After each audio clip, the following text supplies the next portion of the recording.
بسم اللہ الرحمن الرحیم۔ اللہ تبارک و تعالیٰ کے پاکیزہ نام سے آغاز کرتے ہیں جو بہت مہربان نہایت رحم والا ہے۔ درس بخاری کا سلسلہ کتاب الاعتکاف تک پہنچا تھا اور پچھلے پروگرام میں ہم نے 2040 نمبر حدیث پاک ذکر کی تھی۔ اگلی حدیث سے پہلے باب قائم کیا، باب الاعتکاف فی شوال، یعنی شوال میں اعتکاف کرنے کا باب۔ حدیث نمبر ہے 2041۔ سیدہ عائشہ صدیقہ رضی اللہ تعالی عنہا اس کی راویہ ہیں، وہ کہتی ہیں کہ نبی کریم صلی اللہ علیہ وسلم ہر رمضان میں اعتکاف کرتے تھے، اور جب صبح کی نماز پڑھتے تو اپنے اعتکاف کی جگہ میں داخل ہو جاتے، یعنی جو ایک حجرہ جیسا بنایا تھا اس میں داخل ہو جاتے۔ پس سیدہ عائشہ صدیقہ رضی اللہ تعالی عنہا کہتی ہیں کہ میں نے آپ سے اعتکاف کی اجازت طلب کی، آپ نے ان کو اجازت دے دی، چنانچہ انہوں نے مسجد میں ایک خیمہ لگا لیا۔ پھر حضرت حفصہ رضی اللہ تعالی عنہا نے یہ سنا تو انہوں نے بھی خیمہ لگا لیا۔ حضرت زینب بنت جحش رضی اللہ تعالی عنہا نے یہ سنا تو انہوں نے بھی ایک اور خیمہ لگا لیا۔ پھر جب رسول اللہ صلی اللہ علیہ وسلم صبح کی نماز پڑھ کر آئے تو آپ نے 4 خیمے لگے ہوئے دیکھے۔ آپ نے پوچھا یہ کیسے خیمے ہیں؟ تو آپ کو خبر دی گئی کہ یہ ازواج مطہرات نے خیمے لگائے ہیں۔ رحمت کونین صلی اللہ علیہ وسلم نے فرمایا کہ ان کو اس چیز پر کس چیز نے برانگیختہ کیا، کس چیز نے ترغیب دی ہے؟ کیا یہ نیکی کا کام ہے؟ ان خیموں کو اکھاڑ دو، سو میں ان کو دوبارہ نہ دیکھوں۔ پھر ان خیموں کو اکھاڑ دیا گیا۔ پھر آپ نے اس رمضان میں اعتکاف نہیں کیا حتیٰ کہ شوال کے آخری عشرے میں اعتکاف کیا۔ تو یہ پہلے بھی حدیثیں گزر چکی ہیں، کچھ نئے دیکھنے والے ہیں تو ان کو تھوڑی سی وضاحت کر دیتے ہیں کہ اس روایت سے پتہ چلا کہ نبی کریم صلی اللہ علیہ وسلم نے عورتوں کے اعتکاف کو مسجد میں ناپسند فرمایا ہے، اور دوسرا نبی کریم کا یہ فرمان کہ کیا یہ نیکی کا کام ہے، یعنی اگر مقابلے میں مطلب کسی کو دیکھ کر میں بھی ایسا کر لوں، اس قسم کے معاملات ہوتے ہیں، تو یہ آنے والی امت کے لیے ایک تعلیم تھی کہ اس طرح مناسب نہیں ہوتا۔ ایک شخص عبادت کرے، دوسرا کہے میں بھی اس کو دیکھ کے کروں، تیسرا کہے میں بھی کروں، تو یہ بہتر نہیں، از خود جذبہ ہونا چاہیے۔ اگرچہ ازواج مطہرات کا معاذ اللہ کو یہ نہیں تھا کہ کسی کی حرص میں یا کسی کی ضد میں ایسا کیا، جیسے بعض اوقات عام خواتین جو ہوتی ہیں گھر میں، اگر ایک اچھا کپڑا پہنے گی دوسرا کہتی ہے میں بھی پہنوں گی، ایک کے گھر میں کوئی چیز آئے گی تو دوسری بھی اپنے شوہر سے اس کی خواہش کا اظہار کرتی ہے۔ ایسا ازواج مطہرات کے ساتھ نہیں تھا، لیکن یہ ضرور تھا کہ وہ چاہتی تھیں ایک دوسرے سے نیکی کے معاملے میں سبقت لے جانا، جیسے کہ قرآن میں خود اس کا حکم ہے کہ فاستبقوا الخیرات، نیکی اور بھلائی کے کاموں میں ایک دوسرے سے سبقت لے جاؤ۔ لیکن نبی کریم صلی اللہ علیہ وسلم نے چونکہ یہ بظاہر ایک مقابلے کی سی صورت نظر آ رہی تھی تو اس سے منع فرمایا۔ اس سے معلوم ہوا کہ مذہب حنفی اس معاملے میں قوی ہے کہ ہم کہتے ہیں کہ عورتیں مسجد میں اعتکاف نہیں کریں گی، خصوصاً جب اس دور میں منع کیا تو آج کے دور میں تو مسجد میں عورت کا رات دن گزارنا، وہ بھی 10 دن 10 راتیں، بہت ہی زیادہ فتنوں کا باعث بن سکتا ہے، اور یہ مطلب ممکن نہیں ہے کہ ایک عورت مسجد کے اندر اعتکاف کرے جہاں بہت سارے مرد ہوں، تو یہ مسائل پیدا ہوں گے۔ اس لیے امام اعظم ابو حنیفہ رضی اللہ تعالی عنہ کے نزدیک عورتیں اپنے گھر میں ایک کمرہ مقرر کریں جو نماز کی جگہ ہو، چاہے اس میں دوسرا سامان بھی رکھا ہو، چاہے اس میں آپ سوتے بھی ہوں، لیکن نماز کے لیے ایک مخصوص کر لیں۔ اسے مسجد بیت کہا جاتا ہے، بیت مینز گھر، گھر کی مسجد، اس میں ہماری بہنیں اعتکاف کریں گی، لہٰذا مساجد میں اعتکاف نہیں ہوگا۔ اگلا باب قائم کیا ہے، باب من لم یرى علیہ صوما اذا اعتکف، یعنی جس کے نزدیک اعتکاف میں روزہ ضروری نہیں، اس کا باب۔ تو یہ پہلے بھی حدیث گزر چکی ہے، لیکن اس پہ پھر اس عنوان کے تحت، اس باب کے تحت کلام کر لیتے ہیں۔ 2042 نمبر حدیث پاک ہے۔ حضرت عبداللہ بن عمر رضی اللہ تعالی عنہما اپنے والد حضرت عمر بن خطاب رضی اللہ تعالی عنہ سے روایت کرتے ہیں کہ انہوں نے عرض کی، یا رسول اللہ صلی اللہ علیہ وسلم، میں نے زمانہ جاہلیت میں یہ نظر مانی تھی کہ میں مسجد حرام میں پوری رات اعتکاف کروں گا، تو ان سے نبی کریم صلی اللہ علیہ وسلم نے ارشاد فرمایا کہ تم اپنی نظر پوری کرو، تو انہوں نے پوری رات اعتکاف کیا۔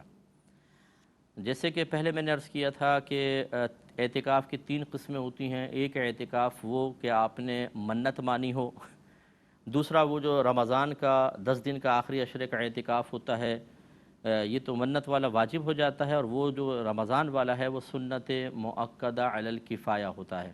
اور تیسرا نفلی اعتکاف ہوتا ہے، جب آپ مسجد میں داخل ہوں آپ نفل اعتکاف کی نیت کر لیں تو آپ کو ثواب ملے گا۔ پہلے 2 جو اعتکاف ہوتے ہیں، سنت اعتکاف اور واجب اعتکاف، ان میں روزہ شرط ہوتا ہے، بشرطے کہ دن میں آپ نے اعتکاف کی مطلب منت مانی ہو تو وہ اعتکاف لازم ہوگا اور اس میں روزہ شرط ہوگا۔ اب یہاں چونکہ عمر فاروق رضی اللہ تعالیٰ عنہ نے منت مانی تھی اور وہ زمانہ جاہلیت کی تھی، لیکن وعدہ تو اللہ تعالیٰ سے کیا تھا، اس لیے سرکار نے اس کو پورا کرنے کا حکم دیا۔ اور اس میں چونکہ اب رات میں اعتکاف کرنا تھا، رات کی منت مانی تھی تو روزہ ضروری نہ رہا، لیکن اگر دن میں ہوتا تو پھر روزہ ضروری ہوتا۔ باب اذا نظر فی الجاہلیت ان یعتکف ثم اسلم، جس شخص نے زمانہ جاہلیت میں اعتکاف کی نظر مانی اور پھر وہ مسلمان ہو گیا، اس کا باب۔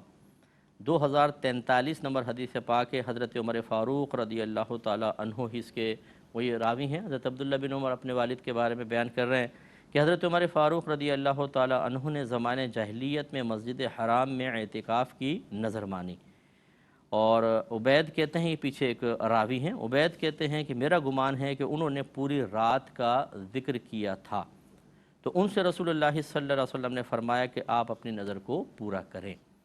تو یہ پہلے حدیث وہی گزر گئی ہے، تو خلاصہ کلام یہ ہوا کہ اگر رات میں اعتکاف ہوگا تو روزہ نہیں ہوگا، اور زمانہ جاہلیت میں اگر کسی نے اللہ سے وعدہ کیا تھا تو بہرحال زمانہ جاہلیت میں بھی اللہ تعالیٰ ہی ان کا رب تھا، تو اس وعدے کو پورا کرنا چاہیے، تو سرکار نے وعدہ پورا کروایا۔ اگلا باب ہے باب الاعتکاف فی العشر الاوسط من رمضان، رمضان کے مہینے کے درمیانی عشرے میں اعتکاف کرنے کا باب۔ حدیث نمبر 2044 ہے، اور حضرت ابو ہریرہ رضی اللہ تعالی عنہ اس کے راوی ہیں۔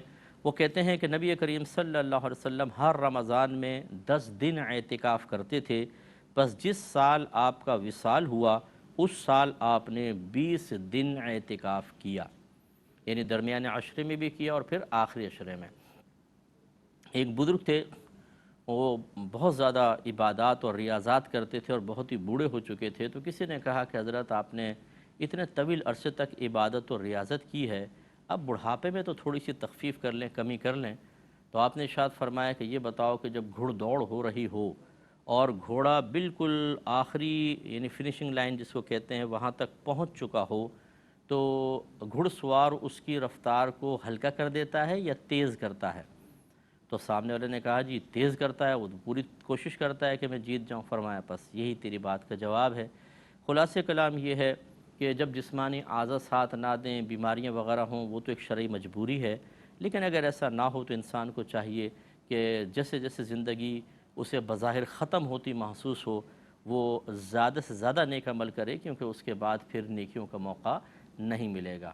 علماء نے جو مفسرین ہیں، جو شارحین ہیں، انہوں نے نبی کریم صلی اللہ علیہ وسلم کے ان آخری 20 دن کے اعتکاف کی ایک توجیہ، اس کا ایک سبب یہ بھی بیان فرمایا کہ چونکہ اللہ کی طرف سے آپ کو بتا دیا گیا تھا کہ اب آپ دنیا سے بظاہر پردہ فرما جائیں گے، لہذا نبی کریم صلی اللہ علیہ وسلم نے آخری سال چاہا کہ عبادت کو 2 گنا کیا جائے، اور یہ ہمیں بڑی پیاری تعلیم دی ہے۔ تو ایک تو ہوتا ہے کہ ویسے تو سرکار پوری زندگی ہی عبادات بڑی معتدل انداز سے اور کبھی تھوڑی سی مطلب زیادہ بھی کیا کرتے تھے، جیسے رمضان قریب آ جاتا، ورنہ امت کے لیے ایسی عبادات اختیار کیں کہ اگر وہ سنت سمجھ کے اس کو اختیار کریں تو مشقت میں مبتلا نہ ہوں۔ تو میرے آقا صلی اللہ علیہ وسلم نے پوری زندگی ایسی گزاری، آخری دنوں میں زیادہ مطلب جیسے یہ خاص مواقع پہ سرکار اپنے اعمال کو بہت بڑھا لیا کرتے تھے۔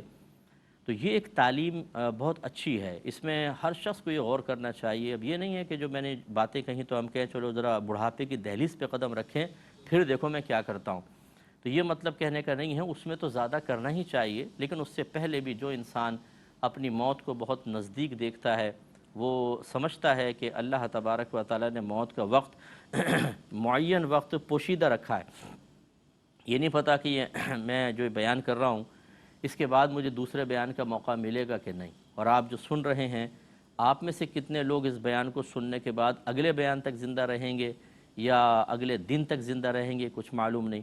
تیزی کے ساتھ موت آ رہی ہے اور لوگ مر رہے ہیں، اور اب مواقع اور اسباب بہت زیادہ بڑھ چکے ہیں بظاہر موت کے۔ موت تو اپنے وقت معین پر ہی آئے گی، لیکن اسباب بہت بڑھ چکے ہیں اور نامعلوم کب کون رخصت ہو جائے۔ تو ہمیں اپنی زندگی کو ایسے ہی سمجھنا چاہیے جیسے بس ابھی یہ ختم ہونے والی ہے۔ جیسے میرے آقا صلی اللہ علیہ وسلم نے ارشاد فرمایا کہ اپنے آپ کو ایسا گمان کرو جیسے ایک راہ چلتا ہوا مسافر ہوتا ہے۔ تو اس لیے بس ہم ایک مسافت طے کر رہے ہیں، اور اس میں پھر مسافر دائم دل نہیں لگاتا، دیکھتا ہے، تھوڑا بہت حظ حاصل کرتا ہے، تھوڑا سا نفع حاصل کرتا ہے، ضرورت کی چیزوں کو لیتا بھی ہے، لیکن اس کے پیش نظر اس کی منزل ہوتی ہے۔ اسی طریقے سے ہمیں اپنی اخروی منزل کو اپنے پیش نظر رکھنا چاہیے۔ اپنے اطراف میں یا اپنے گھر میں جو وفات ہوئی ہیں، جو جنازے اٹھے ہیں، ان پر غور و تفکر کریں۔ یہ سوچنا کہ وہ تو مرنا تھا، اسے مرنا تھا، لیکن مجھے بہت عرصے زندہ رہنا ہے۔ بھائی کوئی گارنٹی ہے آپ کے پاس؟ کوئی اللہ نے آپ سے وعدہ کر لیا ہے تو وہ پیش کریں، اگر نہیں تو پھر کیوں یہ سوچتے ہیں؟ اگر ہم اپنی جوانی کو دیکھیں، طاقت کو دیکھیں، اپنی صحت کو دیکھیں، اگر ہم وسائل کی فراوانی کو دیکھیں، تو ان میں سے کوئی بھی چیز ایسی نہیں ہے جو موت کو روک سکے۔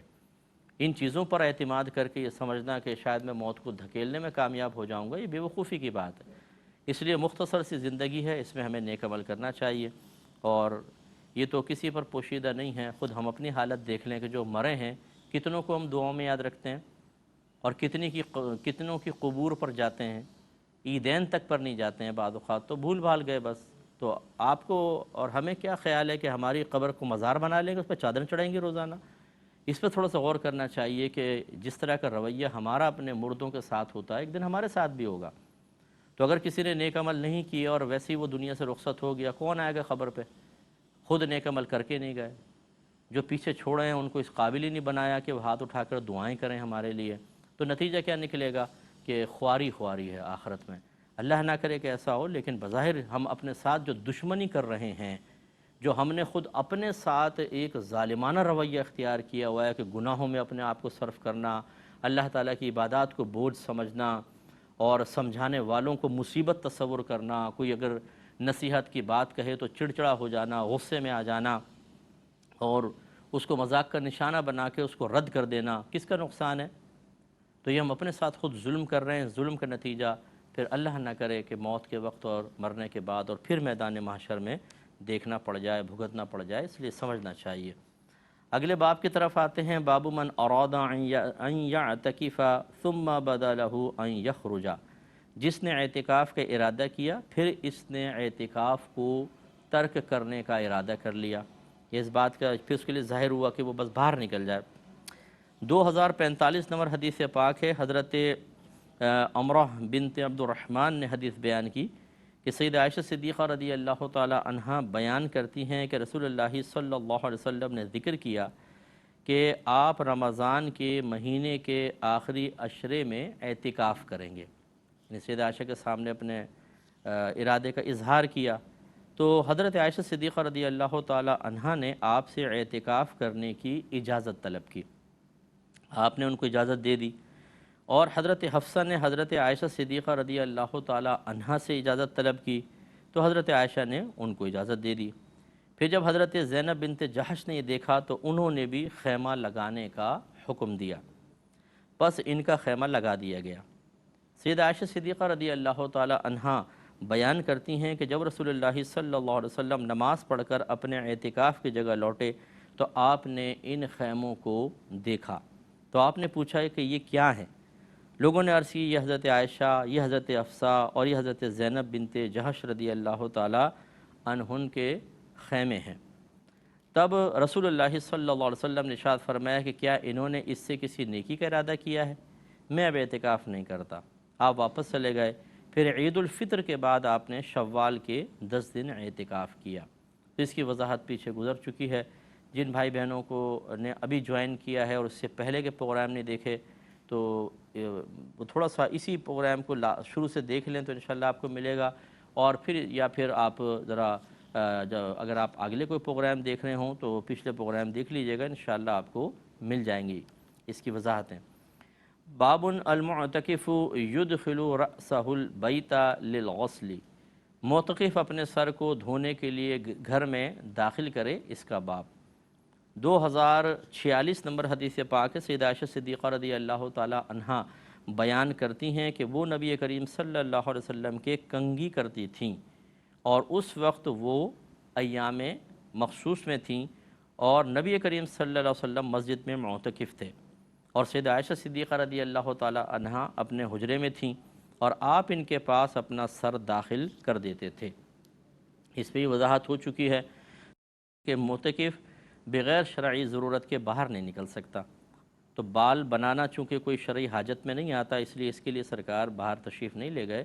ہاں چونکہ حجرہ ساتھ ہی تھا تو کھڑکی میں آپ نے اس طرح سر رکھ دیا، اور سیدہ عائشہ صدیقہ رضی اللہ تعالی عنہا آپ کے کنگھا کر دیا کرتی تھیں۔ تو اس میں وہی باتیں جو ہم پہلے کہہ چکے ہیں، تھوڑا سا بس دہرا دیتے ہیں کہ ایک تو زینت، جائز زینت اختیار کرنے میں کوئی ممانعت نہیں ہے کہ رحمت کونین صلی اللہ علیہ وسلم نے کنگھا کروایا، اور کنگھے سے یقین سی بات ہے کہ بال تھوڑے سے سنور جاتے ہیں، تو یہ وہ زینتیں ہیں کہ جو اللہ کو محبوب ہیں، یعنی ایسی زینت کہ جس میں نہ کسی غیر قوم سے مشابہت، نہ عورتوں سے مشابہت، نہ اپنے آپ کو نمایاں کرنے کا ارادہ، نہ کوئی تعریفیں وغیرہ حاصل کرنا، اللہ کے لیے اپنے آپ کو ایسا رکھنا کہ جو دیکھے تو اس کے دل میں خوشی پیدا ہو۔ خصوصاً نبی کریم صلی اللہ علیہ وسلم کی سنتوں پر عمل پیرا ہونے والے کو بڑا خیال کرنا چاہیے کہ ایسا حلیہ نہ بنائیں کہ وہ دیکھے تو اس کے دل میں کراہت پیدا ہو۔ بہت سی بہنیں ایک دفعہ برقع دھو لیتی ہیں تو پھر سال بھر کے بعد ہی باری آتی ہے، وہ اگر پاس سے بھی گزر جائیں تو ایسی اسمیل آتی ہے کہ مطلب بس لمان والا حفیظ، اور اس میں جو کھاتی بھی ہیں تو چکنائی بھی اسی میں تھوڑی سی یوں کر کے اس کو صاف کر لیا، اور کوئی بچے نے دودھ گرا دیا تو اسے بھی یوں بس دوپٹے سے مل کے کر لیا، اور اس طریقے سے وہ بظاہر تو ایک سنت پوری کر رہی ہوتی ہیں، پردے کی سنت، لیکن حقیقتاً وہ دوسروں کو متنفر کر دیتی ہیں۔ ایسی داڑھی رکھیں تو اس کو صحیح بنا سنوار کے رکھنا چاہیے، بہت مطلب کوئی فیشن والی نہیں عرض کر رہا، کنگھا تو کر کے رکھیں، اس طرح زلفیں وغیرہ میں احتیاط کرنی چاہیے تاکہ دوسرے دیکھیں تو ان کا دل سنت کی طرف مائل ہو۔ اس کے علاوہ پھر دوسرا مسئلہ یہ عرض کیا تھا کہ اگر کوئی بہن ایام مخصوص میں ہیں، خصوصی ایام ہیں، تو اس میں کوئی ایسی ناپاکی جسم میں نہیں ہوتی کہ جو چھٹ کر کسی اور کو لگ جائے، لہٰذا بچنے کی کوشش کرنا یا مطلب یہ سمجھنا جس چیز کو ہاتھ لگایا وہ ناپاک ہو جائے گا، یہ بیکار سی بات ہے۔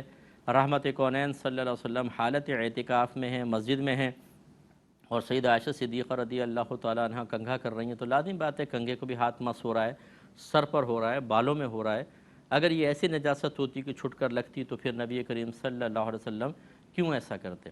تو اس لیے یہ جاہلیت کی بات ہے، اس سے اجتناب کرنا چاہیے۔ اللہ تعالیٰ ہم سب کو عمل پیرا ہونے کی توفیق عطا فرمائے۔ وآخر دعوانا ان الحمد للہ رب العالمین۔